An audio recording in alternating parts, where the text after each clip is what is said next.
Hello, this is Victor. I'm here with a new series that I will call Unit in Depth, and the objective of this series is to analyze units that I use and sometimes units that I don't use. I will explain if it's my favorite unit, or if a unit that I don't use will explain why my favorite unit or why I don't use. So I will try to explain a little bit how I see that unit on the battlefield, and I will start with codex that I play. So I mainly focus on armies that I play or I have played recently, and give my feedback, and give my point of view to the rest of the community. And I want to start with the codex of the Adeptas Sororitas, and this time I will start with one of the most famous characters in the Adeptas Sororitas, that is the Saint Celestine, the hero martyr of the Palatine Crusade. So let's start with the profile. Saint Celestine have weapon and ballistic skill 7, so it's quite good, better than a chapter master, for example. But have a strength and toughness 3, what is the same as on any human. Have 3 wounds, initiative 7, so it's very fast, 5 attacks, what is quite good, and leadership 10. And 2+ armor save, and we are going to go later on more detail into armor save. So she's jump infantry, and have the warlord trait Beacon of Faith. And Beacon of Faith, what do is that any unit can do acts of faith or war hymns, that are the special ability of the priest from the Ministorum. They can use her leadership instead of the leadership if her leadership is higher. And normally it's going to be higher because it cannot be higher than 10. So the only way that they are not going to use the leadership 10 of the Saint Celestine is because Saint Celestine have lost some points because any psychic power or any special ability of the enemies. But in principle, with leadership 10, he's creating a bubble where you can almost guarantee the act of faith around her. Just to understand the mechanics, know when you want to do an act of faith. Normally you can only do the act of faith once per battle, it's one use per battle, and you need to pass a leadership to know if the act of faith is done correctly. If you fail, you lose the act of faith and nothing happens, and if you pass the leadership test, then the act of faith is resolved, as is explained. It will depend on each unit. And then special rules that she has: act of faith, so she can benefit and can make use of the act of faith that she has. Fearless, hit and run, independent character, martyrdom, and shield of faith. And then if we look at the act of faith that she has, is the miraculous intervention. So it's one use, and unlike the act of faith, the miraculous intervention can only be used the first time that Saint Celestine is removed as a casualty. This act of faith can even be used if her unit use another act of faith during the same phase. If successfully, leave a suitable counter on the spot where Saint Celestine died. At the start of your next turn, place Saint Celestine back on the battlefield. All her wounds restore within 1 inch of the counter. If Saint Celestine will be placed 1 inch of another model, move her the minimum possible distance so that she is no longer within 1 inch. Saint Celestine can act normally in turn which she resurrects. If Saint Celestine is your warlord, her martyrdom special rule will only take effect, and she will only award a victory point for objective such as Lay the Warlord if she fails her act of faith and has been removed as a casualty for second time. So it's like having 2 characters in one, and this is quite good. So if she dies, then she will return if she's passing the act of faith. So then what is Martyrdom doing? Because Martyrdom is a special ability that is from the Sisters of Battle, or from the Adepta Sororitas, sorry, in that case. So Martyrdom, what does is, the turn that if she is a warlord, or he is a warlord, and is removed as a casualty, then all the units in your army will automatically pass the Act of Faith when they try it. So yeah, after she's dying, so all units will pass Act of Faith.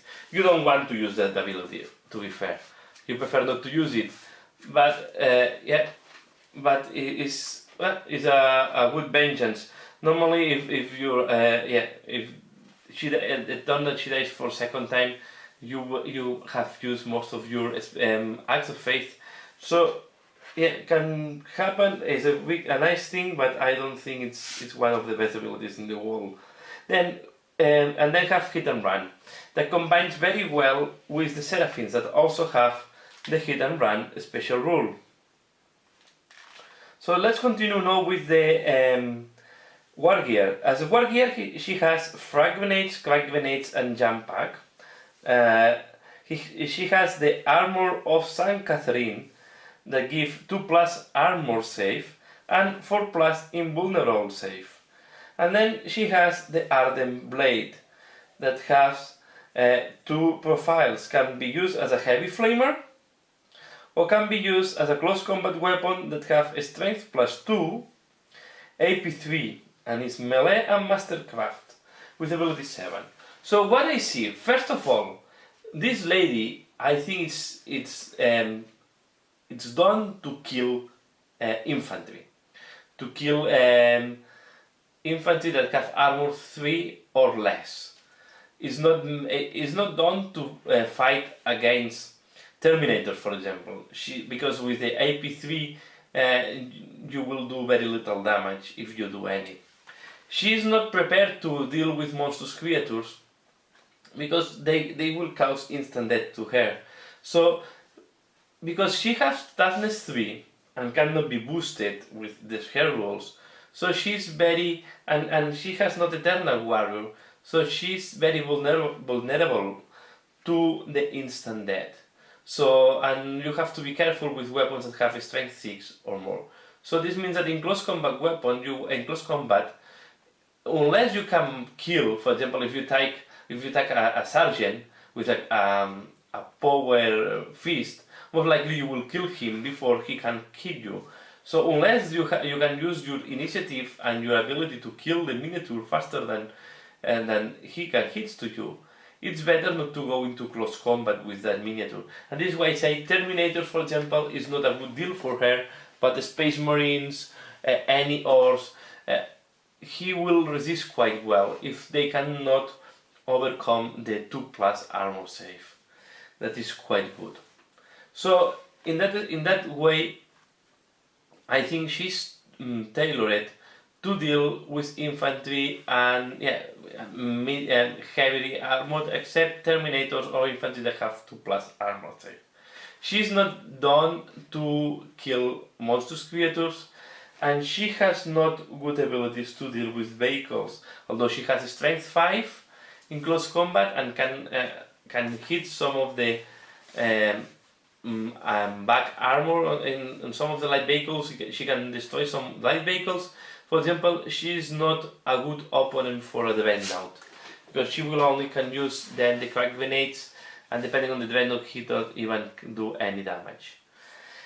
The other good thing is that she has hit and run and can be combined with the Seraphins. So one good way to use her is inside of a unit of Seraphins. And here you have to analyze in each battle if you want to deep strike her or you prefer to have her on the battlefield from the beginning. She has a very nice ability, that is that any unit around her can use her leadership to use the Act of Faith. But to be fair, most of the times that I have her on the battlefield, she is alone on the battlefield with the Seraphins. She's moving faster than the rest of the army, and I cannot use this ability so often. So normally I use her inside of a unit of Seraphins to shoot a very short range and then go into close combat, use her shot to do as much damage as I can, and then at the end of my enemy turn, if I didn't manage to kill this unit, I use my ability of hit and run to disengage, to be able to shoot again with the Seraphins and then engage again. So this is the way I see her to do the best use. And as I say, yeah, it's mainly for me, and you can use the 2+ armor to shield and to protect the Seraphins from the biggest damage. So you can put her on the front with the 2+ armor, he can absorb some of the damage, and if you are going to receive a strong shot like a strength 6 or superior, I will not take the risk, I will use the lookout share and I will pass the wound to a Seraphim. So yeah, and that's all the uses. So normally a close combat lady is quite good. I will say it's very good because the costing points, it's very good. It's costing, I forgot to mention that, it's costing 135 points. So it's for 135 points you have a good close combat model to deal with infantry. She also can deal with infantry that is not specialized in close combat, even if they have armor 2+. For example, in one of the battles, she was engaging the how it's called, the broadsides, and she was able to be in contact with them. So I was blocking them from shooting. Then in my face, I disengage and I assault. If you see that they can do a lot of defensive fire, a lot of overwatch, then you keep in close combat and you can do a lot of damage, but they will not do a lot of damage in return because you will have the 2+ armor safe.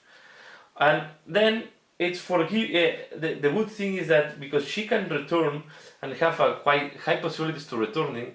So normally we are talking about 33/36. That this is more.